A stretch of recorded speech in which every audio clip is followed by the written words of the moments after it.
स्वागत है दोस्तों आप सभी का आपके अपने यूट्यूब चैनल आर के विद एजुकेशन पर। दोस्तों, जैसा काफी लोग इंतजार कर रहे थे कि आरपीएससी की जो फर्स्ट ग्रेड की जो भर्ती थी उसकी जो विज्ञप्ति कब जारी होगी, तो आज आरपीएससी ने आरपीएससी स्कूल व्याख्याता के लिए जो विस्तृत विज्ञप्ति है वो जारी कर दी है। इसमें आवेदन शुरू होने वाले हैं और कुल पद कितने हैं, परीक्षा तिथि क्या रहेगी, इन सभी बातों पर आज हम इस वीडियो में चर्चा करने वाले हैं।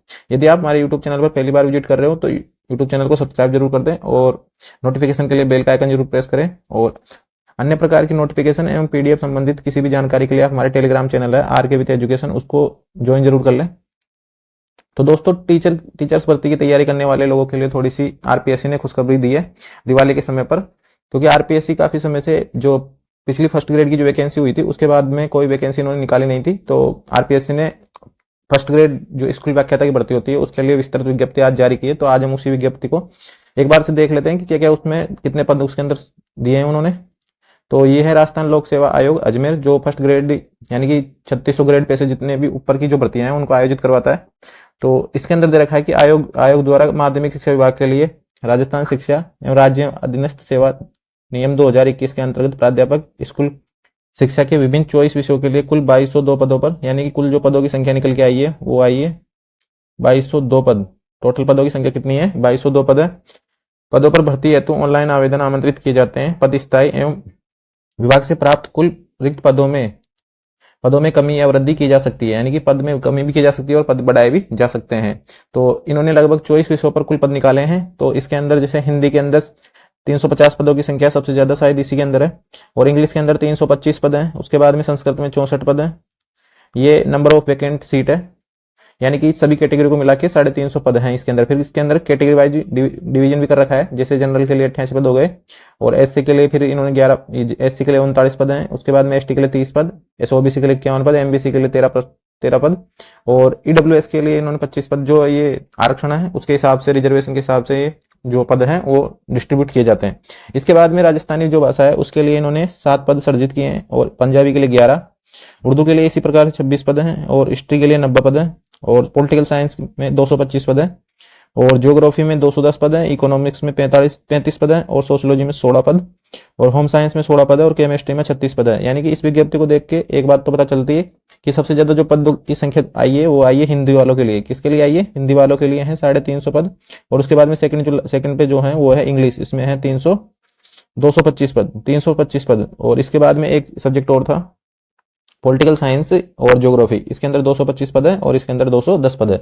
तो दोस्तों, ये जो आरपीएससी ने अभी खुशखबरी दी है जो फर्स्ट ग्रेड की तैयारी कर रहे थे बच्चे उनको।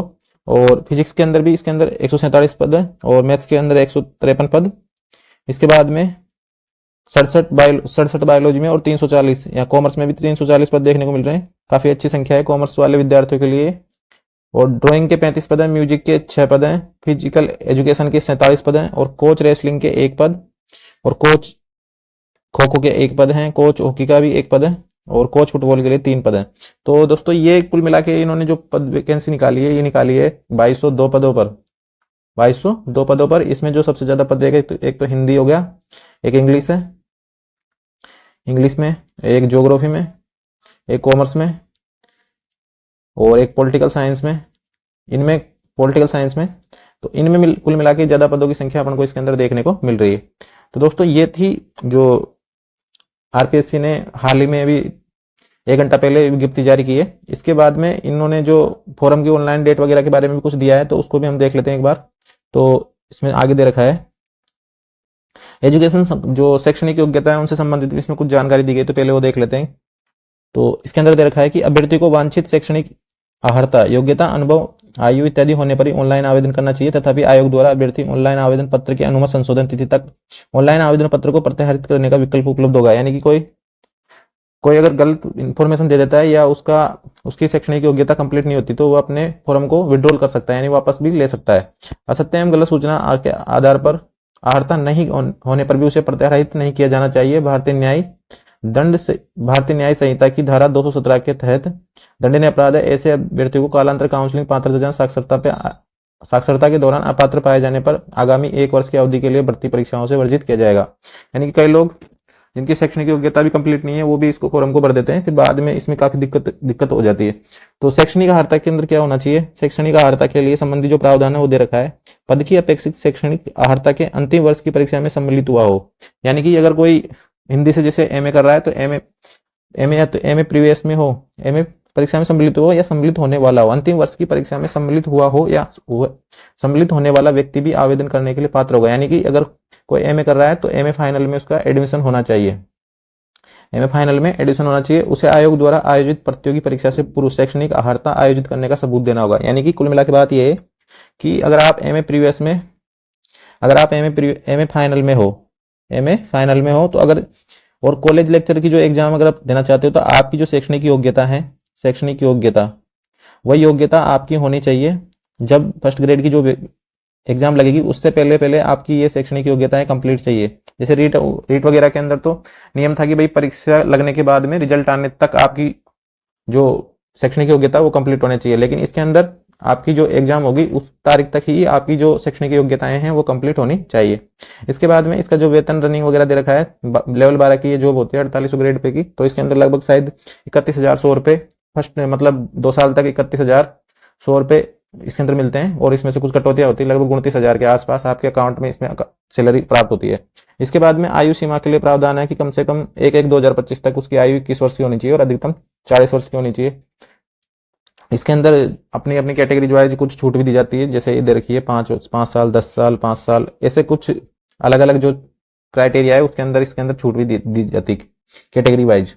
इसके बाद में एक और दे रखा था इन्होंने, उसको देख लेते हैं। तो आवेदन की तिथि कब से कब तक रहेगी, तो ये भी दे रखा है इन्होंने। आवेदन की जो दिनांक है वो स्टार्ट होने वाली है 5/11/2024 से 4/12/2024 तक, लगभग 29 दिन का टाइम मिलेगा आपको फॉर्म भरने का।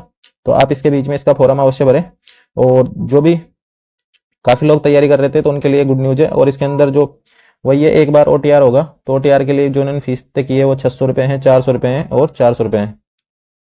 तो दोस्तों ये इसका ओटीआर के लिए इन्होंने जानकारी दी है। इसके बाद में इसकी पूरी विज्ञप्ति हमारे टेलीग्राम चैनल पे डाल दी गई, तो आप एक बार टेलीग्राम चैनल देख लें।